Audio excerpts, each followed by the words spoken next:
उज्जैन के महाकाल मंदिर के पास माधव सेवा न्यास में 3 दिवसीय अखिल भारतीय अधिकारीय बैठक का समापन किया गया। यह आयोजन विवेकानंद केंद्र कन्याकुमारी के द्वारा आयोजित किया गया था, जिसमें देश भर के 464 अधिकारी शामिल हुए।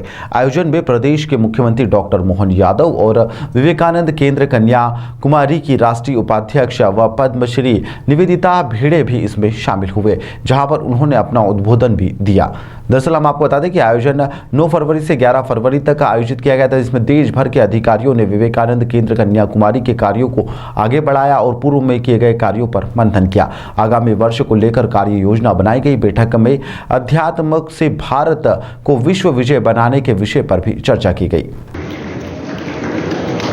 माननीय डॉक्टर मोहन जी यादव हमारे बीच में उपस्थित हो एवं कार्यक्रम की अध्यक्षता कर रहे श्री प्रतीक जी।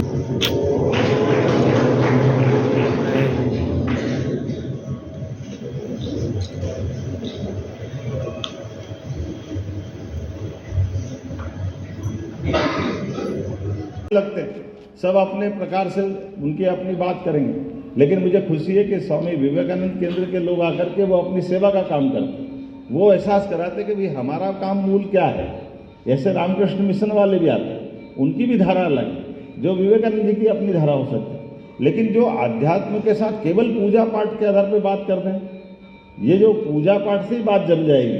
पूजा पाठ का अपना महत्व है, मैं उससे अश्रद्धा नहीं कर रहा, श्रद्धा वहाँ भी है, लेकिन पूजा पाठ करने के बाद भी बाबा महाकाल तो निर्विकार है, और निर्विकार है तो चराचर जगत में एक अपना एक सब में, जो अभी आपने अपने उद्बोधन में कहा कि प्रभु कहाँ नहीं है, परमेश्वर कहाँ नहीं, नदी पहाड़ पर्वत पूरी प्रकृति में है। लेकिन ये प्रकृति में होने वाली एहसास कराने के लिए, बताने के लिए, हमको मालूम है कि जब नोबेल पुरस्कार खुराना जी को मिला था, हरगोविंद खुराना, और रॉयल सोसाइटी के सामने जब उन्होंने डेमोस्ट्रेशन दिया तो नोबेल पुरस्कार के बताने में जब उनने बताया कि ये पेड़ में पौधे में प्राण होते हैं, तो पूरी सोसाइटी ने ताली बजाई और बहुत बड़ी बात उन्होंने कहा आपको भारत में बहुत मान बढ़ेगा, सम्मान बढ़ेगा।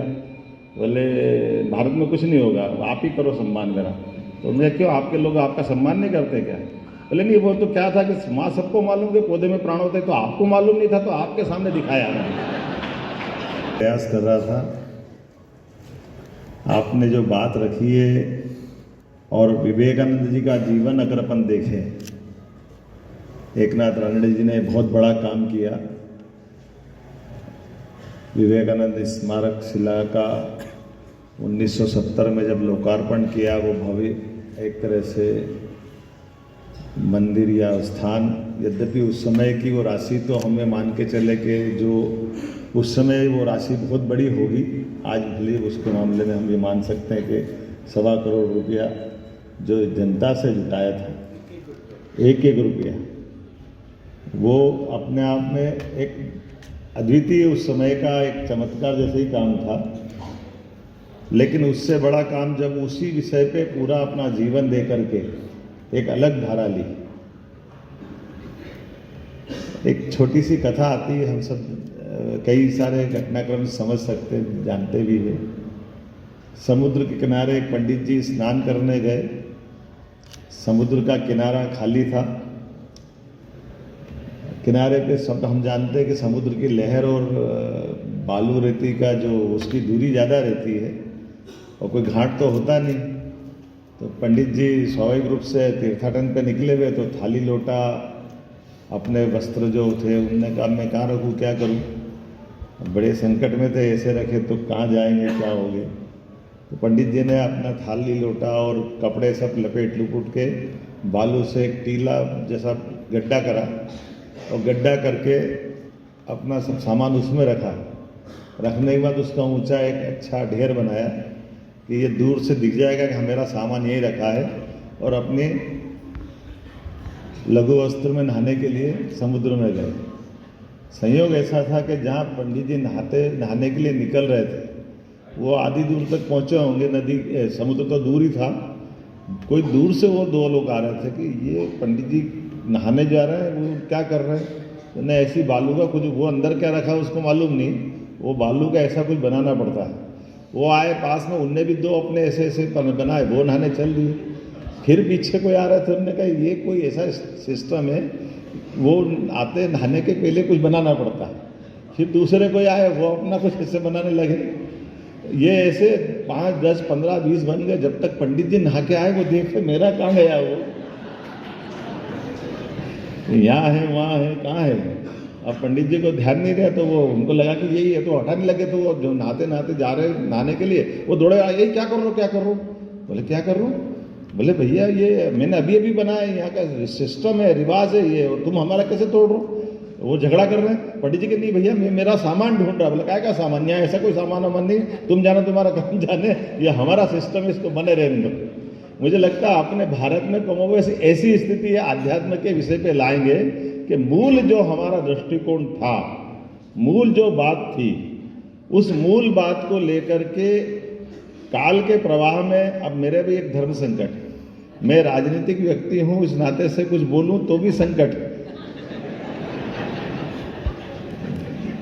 जो बोले सब मेरे को हाँ ही करना है, और करना चाहिए भी सही, क्योंकि ये जिनको बताना, जिनको बोलना, वो बोले। हमको इस टाइप से बात करने में थोड़ा सा, लेकिन चूंकि ये विचार की यात्रा है, और विचार की यात्रा प्रचार की यात्रा से कई गुना ऊपर है। उस विचार से चूंकि भारत की विशेषता बताने वाली बात, और इसीलिए मैंने कहा कि ये काल की नगरी, महाकाल की नगरी। अब ये हम कभी कल्पना कर सकते कि महाकाल की नगरी मतलब समय की नगरी, और समय की नगरी में दुनिया का सर्वाधिक शुद्ध समय कहीं गणना में आएगा तो उज्जैन से आएगा। और इसलिए आप कभी घूम के देखिए उज्जैन का, अगर अपन आजकल तो जीपीएस बन गया है, और जीपीएस से आप देख सकते हैं कि पृथ्वी अपने कितने अंश से झुकी हुई, 23.26 अंश से। विवेकानंद शिला स्मारक स्वामी विवेकानंद केंद्र के आज के इस कार्यक्रम के उनके 3 दिन के कार्यकारिणी की बैठक के समापन के अवसर पर मैं आज यहाँ सम्मिलित हुआ था। मुझे मालूम है स्वामी विवेकानंद के मानव जीवन कई जन्मों के पुण्य के बाद मिलता है, इसलिए मानव जीवन की सार्थकता होना चाहिए। समूचा समाज चराचर जगत में अध्यात्म फैला हुआ है। मैं विवेकानंद केंद्र के उदात्त विचारों की सराहना भी करता हूं, और मैं स्वयं उस आज कार्यक्रम में सम्मिलित हुआ। एक अच्छे विचार को लेकर एक बड़ा संगठन है, मैं उनके प्रति शुभकामना देता हूँ। Thank you. कि अखिल भारतीय बैठक या माधव सेवा न्यास उज्जैन में भारत माता मंदिर में संपन्न हुई। इसमें देश के 17 प्रांतों ने भाग लिया। सभी प्रांतों से हमारे कार्यकर्ता, विभाग स्तर के कार्यकर्ता इसमें उपस्थित रहे, और प्रांतीय अधिकारी तथा अखिल भारतीय अधिकारी भी इसमें उपस्थित रहे। और यह प्रतिवर्ष होने वाली बैठक हमारी आंतरिक बैठक है। पिछले वर्ष यह बैठक सोमनाथ में हुई थी, इस वर्ष महाकाल की नगरी उज्जैन में यह संपन्न हुई। समापन सत्र 11 तारीख को दोपहर 3 बजे संपन्न हुआ। उसके पश्चात 5 बजे विमर्श का कार्यक्रम यह भी संपन्न हुआ। इसमें मुख्य अतिथि मोहन जी यादव और अध्यक्षता की प्रतीक जी पटेल, इंदौर से जश इंटरप्राइजेस वाले प्रतीक पटेल, वो समाज सेवी हैं, उन्होंने मुख्य उद्बोधन। निवेदिता ताई भिड़े, आप पद्मश्री हैं और विवेकानंद केंद्र कन्याकुमारी की आप माननीय उपाध्यक्ष हैं, आपका मुख्य वक्ता के रूप में उद्बोधन हुआ। साथ ही मंच पर मनोहर देव, हमारे मध्य प्रांत के माननीय संचालक हैं, वो भी उपस्थित रहे। नाम बता दीजिए। मैं राम भवालकर, मध्य प्रांत साहित्य सेवा प्रमुख, उज्जैन।